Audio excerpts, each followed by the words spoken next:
Why did women's rush into the workforce stop? Policymakers have been vexed by the question for years.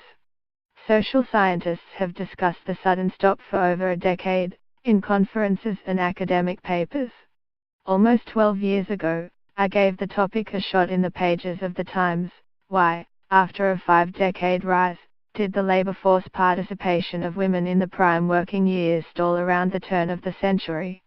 After years of sometimes scorching debates over whether highly educated women were opting out, whether the stop was merely temporary, and whether it responded to gender roles at home or labor market conditions, the analysis seems to have converged on a sort of rough consensus.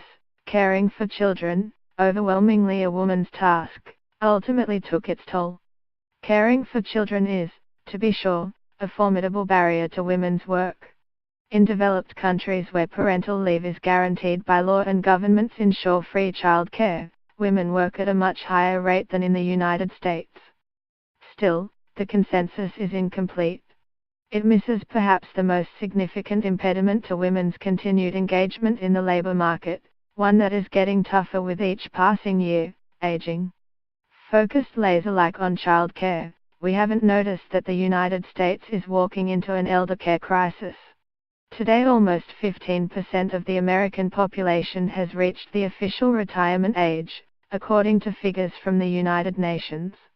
That is about 2 percentage points higher than at its previous peak in 1995, just a few years before the labor supply of women in the prime working years, 25 to 54 years old, reached a plateau.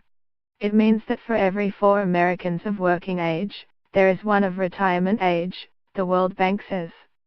Lots of these older Americans, 14 million, according to Paul Osterman of the Massachusetts Institute of Technology's Sloan School of Management, can't live independently and care for themselves. The burden of care weighs predominantly on their wives and the daughters. About a quarter of women 45 to 64 years old and 1 in 7 of those 35 to 44 are caring for an older relative, according to the American Time Use Survey.